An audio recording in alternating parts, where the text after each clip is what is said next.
Hello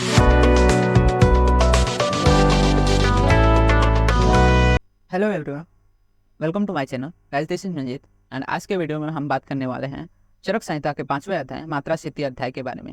guys, basically इस अध्याय में हम लोग ये देखने वाले हैं कि हम लोग आहार लेते हैं वो कितने मात्रा में लेना चाहिए, कितना मात्रा का आहार हमारे लिए परम होता है, कितने मात्रा से हमारे शरीर में जो पाचन क्रिया है वो सुलभ रहेगी, तथा कितनी मात्रा होनी चाहिए ताकि हमें किसी भी प्रकार के रोग व्याधि का सामना न करना पड़े। ठीक है, तो बेसिकली गाइस, जैसा कि आपको पता होगा कि जो चरक संहिता का सूत्र स्थान है उसमें टोटली 30 अध्याय होते हैं।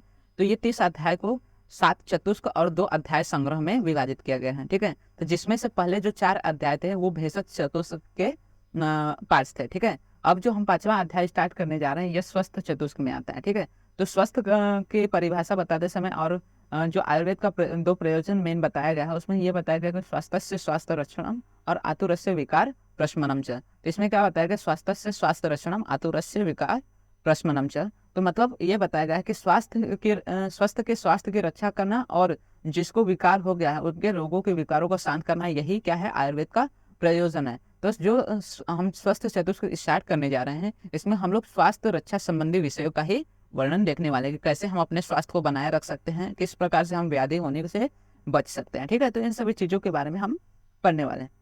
तो चलिए स्टार्ट करते हैं। सबसे पहले जो हमारा मात्रा स्थिति अध्याय है इसमें हम बात करेंगे मात्रा के बारे में। ठीक है, ये देखिए मैंने पहले से टिक करके रखा है कि ये इंपॉर्टेंट क्वेश्चन होने वाला है क्योंकि इस पे क्वेश्चंस बनते हैं, 10 मार्क्स तक के क्वेश्चन आते हैं। तो मात्रा से स्यात् आहार मात्रा पुनर्अग्नि बल अपेक्षिणी।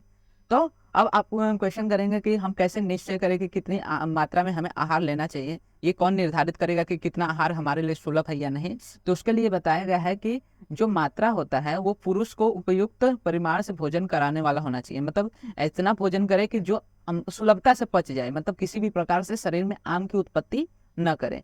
और ये जो आहार की मात्रा होती है उसका निर्धारण किस पे, जाठरा अग्नि के बलाबल पे अपेक्षा रखती है। ठीक है, तो कितना आहार लेना चाहिए ना, ये किस पे निर्धारित रहता है कि हमारे जाठरा अग्नि कितनी बलवान है या फिर कितनी निर्बल है। ठीक है, अगर जाठरा अग्नि अधिक बलवान है तो हम अधिक गुरु आहार आदि का सेवन कर सकते हैं। अगर जाठरा अग्नि मंद है तो ऐसे में अगर हम लोग गुरु आहार का सेवन अधिक कर रहे हैं तो वो क्या होगा, सही से पचेगा नहीं, आमा उत्पत्ति करेगा, स्रोतों में अवरोध करेगा, जिसके कारण कई कई प्रकार की व्याधियां उत्पन्न होगी। तो यही बताया गया है कि जो जाठराग्नि होती है वो या फिर जो आहार की मात्रा होती है वो किसके ऊपर निर्धारित होता है, जाठराग्नि बलवान है या नहीं इस पे निर्धारित।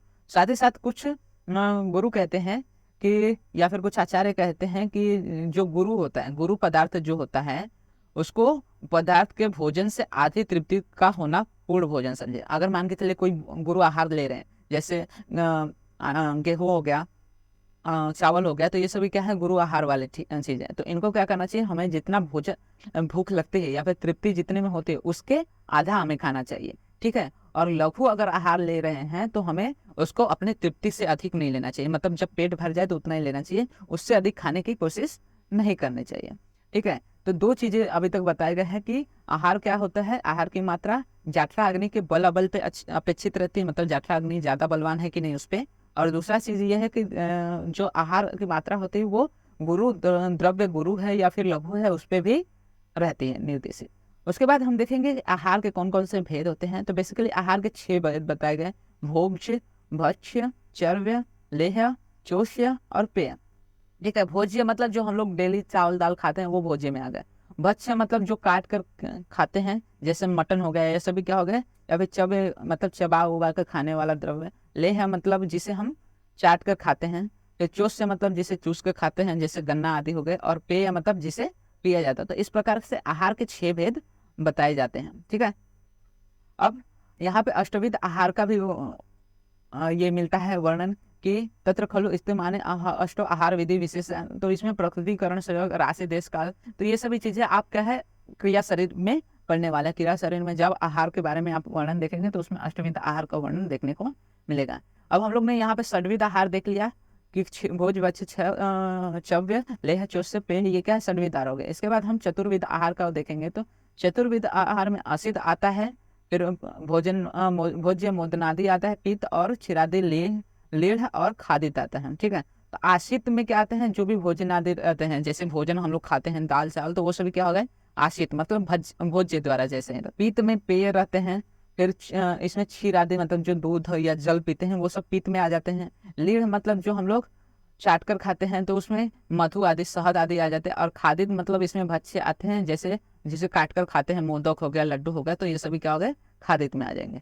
ठीक है, तो ये थे हमारे कुछ द्रव्य के वर्गीकरण के बारे में। पहले हम लोग ने आहार मात्रा के बारे में देखा कि वो जठराग्नि पे डिपेंड करता है, और साथ ही साथ द्रव्य गुरु है या लघु उस पर डिपेंड करता है। उसके बाद हम लोग ने सेकंड क्या देखा कि कौन से 6 प्रकार के भोजन होते हैं, आहार होते हैं, और उसके बाद चतुर्विध आहार के बारे में।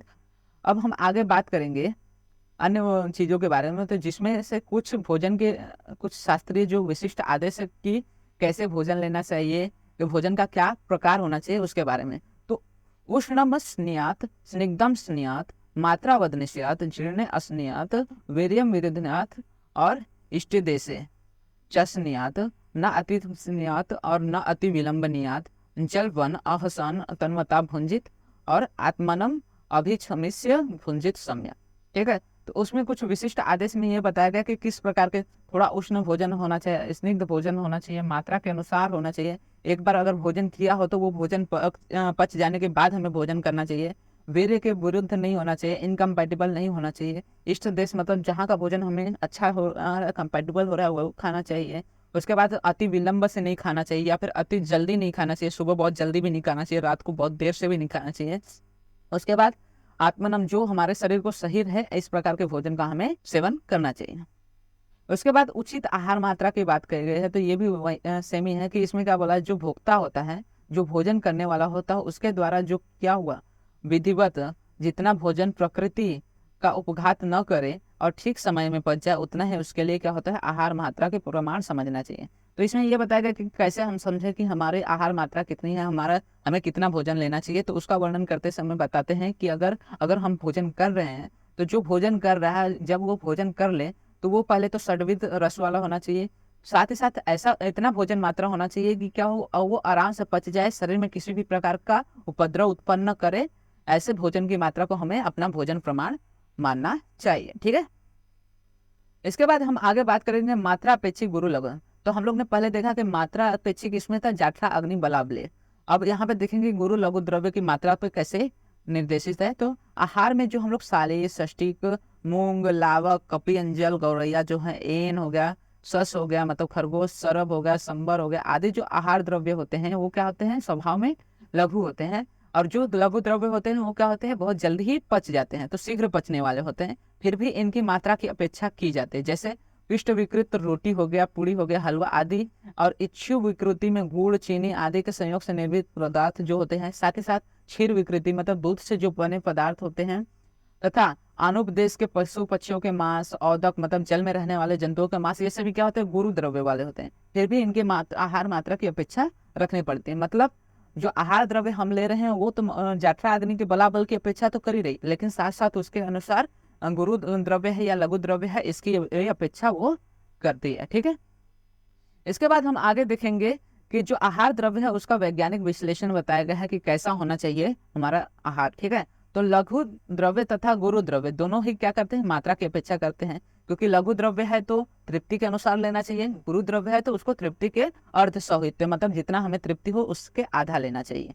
ठीक है, इस प्रकार कहने पर द्रव्य की स्वाभाविक गुरुता और लघुता क्या हो जाती है, व्यर्थ है, ऐसा नहीं समझना चाहिए।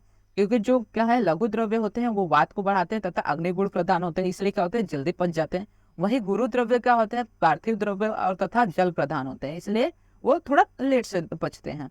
इसलिए क्या होता है, जो लघु द्रव्य होते हैं अपने अग्निगुण प्रदान होने के कारण पाचना अग्नि को क्या करते हैं, प्रदीप्त करते हैं। मतलब उसमें पहले से अग्नि है तो वो क्या करेगा, अग्नि को अब प्रदीप्त करेगा। उसी तरह इसको क्या करना चाहिए, सहित मतलब मात्रा से अधिक खाए हुए भी स्वल्प दोषकारक कहे जाते हैं। मतलब जब इनको भी थोड़ा मात्रा से अधिक खा ले तो ये भी क्या करते हैं, दोष को बढ़ाने वाले होते हैं। उसी प्रकार जो गुरु द्रव्य होते हैं वो असामान्य होते हैं और अग्निवर्धक नहीं होने के कारण तथा पृथ्वी और सोम गुण होने के कारण ये क्या करते हैं, अग्नि को बढ़ाते नहीं बल्कि और उसको उद्दीप्त कर देते हैं या फिर मंद कर देते हैं। ठीक है, साथ ही साथ ये व्यायाम से होने वाले अग्नि बल को छोड़कर तृप्ति पर्यंत खाए हुए ये गुरु पदार्थ क्या होते हैं, अत्यंत दोषकारक हो जाते हैं, क्योंकि अगर ये पचेंगे अच्छे से नहीं तो आम दोष उत्पन्न होगा, आम दोष उत्पन्न होगा तो स्रोत अवरोध होगा, स्रोत अवरोध होगा तो व्याधियां उत्पन्न होगी। तो इसी प्रकार से क्या होगा, अत्यंत दोषकारक होते हैं जो गुरु द्रव्य होते हैं। तो इसलिए उनके आहार मात्रा क्या होते हैं, अग्नि के बल पर तो निर्भर है ही, लेकिन गुरु और लघु द्रव्य के अपेक्षा पे भी निर्धारित होती है। इसके बाद हम आगे बात करेंगे कि आहार मात्रा जो होती है अग्नि बल की अपेक्षा करती है। तो ऐसा कहने का यह तात्पर्य नहीं है कि आहार द्रव्य क्या है, द्रव्य की अपेक्षा नहीं करते हैं। मतलब पहले उन्होंने क्या बोला था कि जो आहार द्रव्य है वो किसकी, अग्नि की अपेक्षा। तो इसका मतलब ऐसा तो नहीं बोल सकते कि वो द्रव्य की अपेक्षा नहीं करते, क्योंकि द्रव्य की अपेक्षा क्या होता है, मतलब गुरु है या लघु है। तो यहाँ पे क्या है, गुरु द्रव्य है या लघु द्रव्य है, उसकी भी अपेक्षा होती है। इसलिए आहार मात्रा जो है द्रव्य और उनके अग्नि पर भी अपेक्षित होती है। तो क्योंकि द्रव्य की अपेक्षा से ही गुरु द्रव्य द्वारा उदर के 4 भाग होते हैं। मान के चलो अगर हमारा स्टमक है तो उसको 4 भागों में विभाजित किया गया है। उसमें से आधे भाग में हमें भोजन करना चाहिए, जो भाग बचेंगे 4 भागों में से 2 भाग को हमें भोजन द्वारा तृप्त करना चाहिए। फिर तीसरा भाग को हमें जल द्वारा तृप्त करना चाहिए, और जो शेष एक भाग बच जाता है उसको खाली छोड़ देना चाहिए। वहां पे एसिड वर्क करेंगे या फिर जो भी गैसेस रहेंगे, डाइजेस्टिव गैसेस, उनका वर्क होता है। ठीक है, इस प्रकार से हमें भोजन की मात्रा को लेना चाहिए। अब मात्रा अनुसार अगर हम आहार करेंगे तो उससे क्या लाभ होगा। ठीक है, तो मात्रा अनुसार अगर हम लोग आहार कर रहे हैं, मतलब वो जब यथोचित मात्रा में आहार कर रहे हैं, तो जो हम लोग सर्वित भोजन खा रहे हैं वो क्या होता है, प्रकृति का आघात नहीं करते, तो शरीर में किसी भी प्रकार का आम उत्पन्न नहीं करते। उपभोक्ता जो खा रहा है भोजन उसको किसी भी प्रकार की हानि नहीं पहुंचते। तो ऐसा जो भोजन होता है वो क्या करता है, बल को बढ़ाता है, वर्ण अच्छा करता है, वर्ण प्रसादन करता है, सुख उत्पन्न करता है तथा आयु को बढ़ाने वाला होता है। ठीक है, तो मात्रा अनुसार आहार करने से बल, वर्ण, सुख तथा आयुष्य क्या होते हैं, उनका लाभ देखने को मिलता है। इसके बाद हम देखेंगे गुरु आहार द्रव्य का प्रयोग। ठीक है, तो जो गुरु आहार द्रव्य होते हैं, इसके पूर्व हम लोगों ने देखा कि गुरु लघु द्रव्य होते क्या है, उनको कैसे भागों में विभक्त किया गया है। तो जो पिष्टमय मतलब आटा या फिर उड़द आदि की पीठी से जो बने हुए पदार्थ होते हैं, चावल हो गए, चिवड़े हो गए आदि क्या होते हैं, गुरु जो पदार्थों का भी भोजन करने के इच्छुक पुरुष क्या है, मात्रा के अनुसार ही खाना चाहिए। ध्यान रहे कि भोजन कर लेने के बाद उक्त पदार्थों को पुनः न खाएं। मतलब एक बार अगर आप गुरु आहार ले रहे हैं तो उसके बाद वापस तुरंत आप उस भोजन को न करें, तुरंत जब तक वो पच न जाए तब तक उसको क्या करें, वापस पुनः न ही खाना चाहिए। तो इसमें बस ये जो पूरा लेसन होने वाला है इसमें यही बताया गया है कि द्रव्य कैसे लेने हैं, गुरु आहार कितनी मात्रा में, लघु आहार कितनी मात्रा में, इन सभी का उल्लेख हम देखने वाले हैं। ठीक है, अब सेवन के अयोग्य आहार पदार्थ, तो कौन से जो आहार हैं उनको हमें नहीं खाना चाहिए। तो बलूर मतलब सुखाया हुआ मांस, फिर इसके बाद तिब्बत प्रदेश की ओर या फिर बहुधा देखा जाता है कि क्या करते हैं, शुष्क साग या फिर जो सुखाया हुआ मांस वो उनका प्रयोग होता है। ठीक है, तो शुष्क मांस हमें नहीं खाना चाहिए बिल्कुल नहीं। शुष्क साग मतलब सुखाए हुए जो भी आलू गोभी आदि सब्जियां हैं उनको भी नहीं खाना चाहिए। सालुक मतलब कमल की जड़ को सालुक कहते हैं, ये भी नहीं खाना चाहिए। विष, ये सभी आहार क्या होते हैं, द्रव्य गुरु होते हैं, अतः इनका अभ्यास बार बार नहीं खाना चाहिए, मतलब बार बार नहीं करना चाहिए। और क्रूश मतलब दुर्बल पुरुष को क्या करना चाहिए, ऐसे आहारों का सेवन नहीं करना चाहिए। अब दुर्बल पुरुष क्या है, उसको मांस सेवन करने से मना किया है। अब यहाँ पे आप पूछेंगे कि दुर्बल पुरुष है मांस खाने से तो उसका मांस बढ़ेगा, क्योंकि सामान्य जो होता है सामान्य की वृद्धि करता है। लेकिन यहाँ पे क्या होता है, जो दुर्बल पुरुष रहता है उसकी यात्रा आदमी उतनी उत्तेजित नहीं रहते, प्रदीप्त नहीं रहते। तो ऐसे में अगर वो मांस का सेवन कर रहा है तो वो मांस तो ले रहा है, लेकिन उसका सम्यक पचन न होने के कारण वो शरीर को अच्छा होने से ज्यादा वो क्या करेगा, व्याधियां उत्पन्न करेगा, आम उत्पन्न करेगा। इसलिए क्या बताया गया कि पुरुष को मांस का सेवन नहीं करना चाहिए। फिर उसके बाद निरंतर सेवन का निषेध। तो कौन कौन से आहार है जिनका हमें निरंतर सेवन नहीं करना चाहिए, तो इसमें कुर्चिका आ गया। तो जो दही रहता है या फिर मट्ठा के साथ जो दूध को पकाने से निर्मित जो पदार्थ होता है उसको कुर्चिका कहते हैं। फिर किलाट मतलब फटे हुए दूध का जो घना भाग होता है जिसमें से पानी अगर अलग हो जाता है तो उसे किलाट कहते हैं। या फिर दूध कुर्चिका या तर्क कुर्चिका का मिश्रण। सुअर का मांस, गो मांस, भैंस का मांस, मक्खी, दही, मांस, उड़द, यवक, जई आदि का भी निरंतर हमें सेवन नहीं करना चाहिए। फिर प्रतिदिन प्रयोग करने वाले द्रव्य, ये भी इंपॉर्टेंट है कि प्रतिदिन कौन से द्रव्य प्रयोग में लेने चाहिए। तो जो षष्टिक हो गया मतलब षष्ठी का चावल, जो 60 दिन में तैयार होने वाला चावल रहता है उन्हें षष्टिक चावल कहते हैं। फिर साली चावल, मूंग, सेंधा नमक, अमलक, जौ, अंतरिक्ष मतलब आकाश का जल जिसे महेंद्र जल भी कहते हैं, साथ ही साथ दूध, घी, जंगल देश में होने वाले पशु पक्षियों का मांस तथा मधु, इनका लगातार सेवन करना चाहिए, क्योंकि ये सभी क्या होते हैं, लघु गुण वाले होते हैं, तीक्ष्ण होते हैं, सूक्ष्म होते हैं, तो यह जल्दी पच जाते हैं। साथ ही साथ जठरा अग्नि को प्रदीप्त करने वाले होते हैं, तो ये शरीर में किसी भी प्रकार का आम न उत्पन्न करने के कारण शरीर में सम्यक होते हैं और शरीर को तुष्टि पुष्टि करते हैं। ठीक है, इसके बाद हम आगे देखते हैं। तो आगे बेसिकली जंगल आदि के बारे में बताया गया कि जंगल शब्द से क्या है। तो बेसिकली हम लोग यहाँ पे पढ़ रहे हैं कि वैसे तो फर्स्ट अध्याय में हम लोग ने जो चरक संहिता के दीर्घम द्वितीय अध्याय उसमें देखा था कि जो देश होते हैं वो 3 प्रकार के होते हैं, एक अनूप, जंगल और साधारण। तो अनूप देश मतलब जो आपके जहाँ पे जल ज्यादा रहता है, ठीक है, तो जहाँ पे मॉइस्चरनेस ज्यादा रहती है ऐसे देशों को अनूप देश कहते हैं। जंगल देश मतलब रेगिस्तान एरिया, और साधारण देश मतलब जहाँ पे सम्यक वातावरण देखने को मिलता है।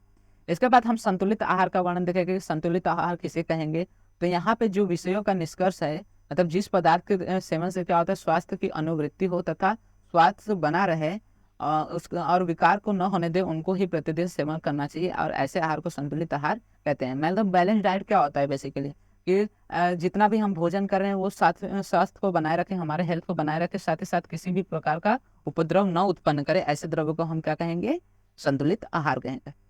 फिर आधुनिक दृष्टिकोण से आहार संबंधी विचार आदि देखेंगे। तो शारीरिक कार्य और मनोवैज्ञानिक कार्य और सामाजिक कार्य। आहार क्या है, शरीर में तीनों प्रकार के कार्यों को करता है। जैसे शारीरिक कार्य में एनर्जी प्रोवाइड करते हैं, मनोवैज्ञानिक कार्य में मन को भी एनर्जी प्रोवाइड करते हैं ताकि सोच सके, और सामाजिक कार्य आदि करने में भी। तो इसके अनुसार फिर से 3 भागों में देखने को मिलता है कि ऊर्जा प्रदान करता है जिससे हम लोग शारीरिक कार्य करते हैं, रोगों से शरीर की रक्षा करता है, और साथ ही साथ मनोवैज्ञानिक कार्य में संतोष प्रोवाइड करता है। जब भोजन खा लेते हैं तो शरीर को एक तरह का संतोष मिलता है।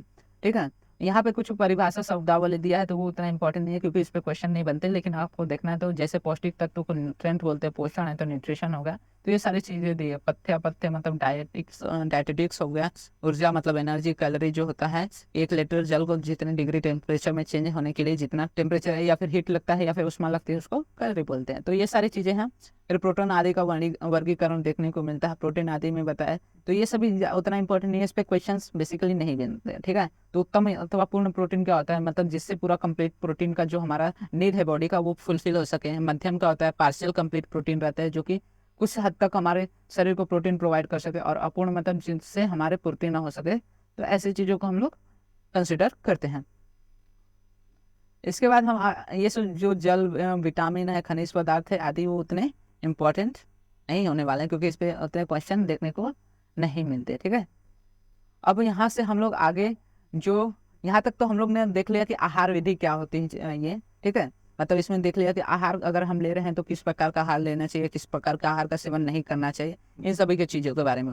अब आगे हम बात करेंगे कि डेली में हमें कौन कौन से उपक्रम करने चाहिए जिससे हमारा शरीर क्या रहे, स्वस्थ रहे, जिससे हमारे शरीर में किसी भी प्रकार की व्याधि उत्पन्न न हो, उन सभी के बारे में वर्णन करेंगे। तो आज के वीडियो के लिए बस इतना ही करते हैं। नेक्स्ट वीडियो में हम लोग अंजन आदि, धूम्रपान क्या होता है, तांबुल सेवन क्या होता है, इन सभी चीज़ों के बारे में पढ़ेंगे। ठीक है, तो आज के वीडियो के लिए बस मिलते हैं नेक्स्ट वीडियो में। साथ ही साथ अगर आपको वीडियो अच्छा लगे तो वीडियो को लाइक कीजिए एंड चैनल को सब्सक्राइब कीजिए जिससे आपको फर्दर वीडियो से रिलेटेड अपडेट्स मिलते रहें।